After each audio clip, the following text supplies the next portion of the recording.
Welcome to the world premiere of the new Porsche 911 GT3 RS. My name is Patrick Long. I've had the distinct honor of being part of the family for the last 2 decades, both on the racetrack and on the street. And every single time I've jumped into a 911 GT3 RS, I've left with a smile on my face and some pretty warm tires. I'm not going to introduce this car by myself. I have a great guest with me, Andy Preuninger, Hi. Father of the GT3. Nice to see you. Good to see you, Pat. So as soon as I walk in, there it is, the 996 GT3 RS. Yes. Car that we both started this company's tenure with. An amazing, amazing car. So close to the car that I drove on the racetrack. But then it got interesting. Yeah, well, the first 996 RS was a homologation special to homologate parts that we needed in the race cars that you were driving back then. In this case, it was steering knuckles and some suspension parts, and we built a whole new model around it and continued that way with the 997 GT3 RS, which got the wide body of the turbo, which was very distinctively looking, and even more aero, even more lightweight trickery. So it started the model range RS, if you put it like that.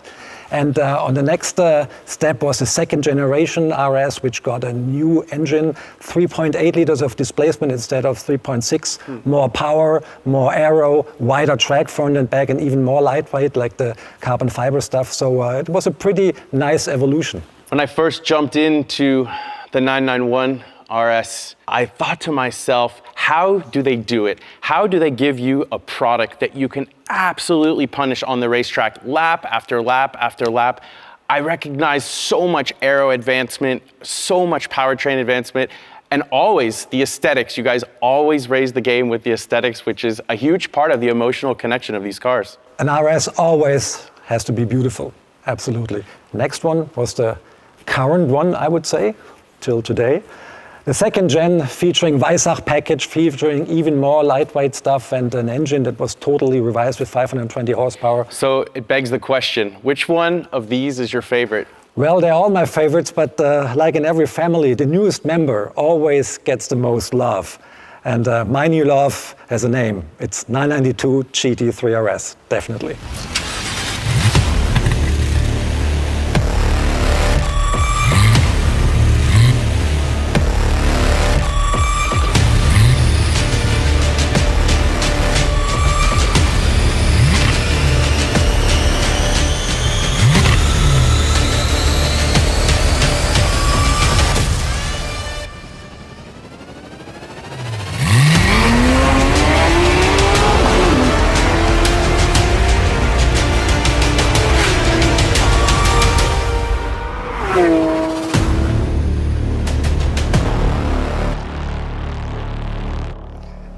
Doesn't this car look sharp? I think it's more radical, even more radical than a race car. Maybe more radical than a race car you've been driving. It's insane. There's more aero detail here than I think I've ever seen in any street car. That's right. I mean, all the exits, all the air vents, all the flaps are there for a reason. There's nothing fake, there's nothing exaggerated. I can't remember any project where we spent more days and nights, countless hours in the wind tunnel. The new GT3 RS takes road car aerodynamics into a completely new sphere. We've never put so much effort in the development of a GT sports car. With over 1,500 simulations and more than 250 hours in the wind tunnel, we've been able to achieve a new level of performance. We doubled the downforce compared to its predecessor, and in comparison to the GT3, it has even been tripled. This radical change in downforce is due to a new packaging of the front of the car. The 3-radiator layout is now a mono-radiator concept like we use in our uncompromising race car like the GT3R. The first time in our road car history, we have a proper high-performance front wing that is also fully active and infinitely adjustable. We can rotate the front flap by over 80 degrees, and this in just 0.3 of a second. By rotating the flap in high downforce position, we achieve the maximum downforce configuration, and the load on the front is raised to a maximum. We needed to increase the venting of the wheelhouse. The traditional outlet on top of the fender with the louvers was not enough anymore. A new passage for the air behind the front wheels was designed in order to increase the venting. Even the door design was affected by it. Not only does the new GT3 RS has turning vanes on the underfloor, they can also be found on the roof of the car. When the hot air exits the front radiator, it would just flow over the top of the roof and the engine air is affected by it. So we have a new hood outlet that pushes the air to the sides, and the roof fins continue this work and keep the hot air on the outward direction. The rear wing is of course huge. It is made of a fixed main plane and the movable second element, the flap. Together with the active system in the front, we can reduce the drag by nearly 30%. When you press the DRS button, the DRS drag reduction system, the car turns the flaps into a low downforce position and you achieve the lowest drag of the car. The new GT3 RS is really a whole new milestone in road car aerodynamics. The combination of these two new aero systems, as front and rear, gives you the perfect aero balance and perfect aero setup for every condition on the racetrack. Unbelievable.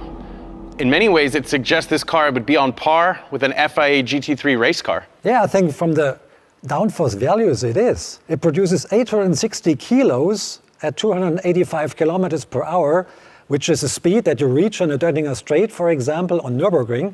And just look at the father of all wings. It's towering so high above the car, it's even a little bit higher than the roofline of the car. I'm convinced this has to be the most extreme street-legal GT car ever. Absolutely. That was what we were aiming at when we began with the project. And the great thing about it is it offers such a great, rewarding driving experience on the track.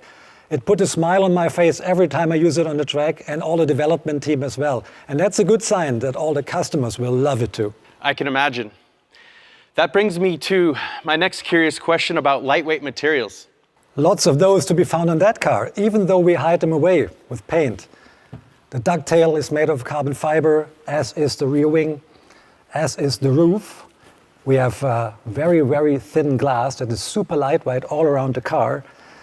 And for the first time, this car features carbon fiber doors, which shave off almost 5 kilos of the weight of the car. And they're integrated into the aerodynamical system of the car, having a different shape than the normal 911 door. And we have conventional door handles. Let's go to the front. Front fenders, carbon fiber, front lid, carbon fiber, and lots of bits on the suspension as well are carbon fiber or super lightweight materials. If you look at the interior, lightweight carpentry, extensive use of microfiber cloth. So we're looking at every component of the car, and there's lots of bits on the car. I mean, it's our passion to make these cars as lightweight as possible. And the heart and soul of these cars. Let's talk a little bit about the engine. It's a 4-liter flat six, 9,000 RPM. We upped the power by 15 horsepower over the GT3, so it has 525 horsepower by using hotter cams with longer duration, so the car makes more power at high RPM operation, has different cylinder heads for more lubrication in super high G situations, which that car really produces. We changed the cooling system a little bit. I get excited when you talk about cam tweaking, more cooling. GT3 RS and PDK, they go together. Absolutely. RS means range sport, means using the car on the track, trying to get the best performance out of the car on the clock as well. So you need a 7-speed PDK. It shifts faster, it is quicker, and it is easier to operate, to get the best lap times out of the car. And it's the perfect fit for that kind of car and for that engine. I spent a lot of seasons racing with Jörg Bergmeister, and sharing a car with him, it was very apparent he's a bit of a suspension guru. I assume he's quite the same and pushes your team pretty hard. He's a perfectionist, absolutely. He's never happy with the suspension, and he really drove our suspension engineers to their limit. But it was a good thing for the car.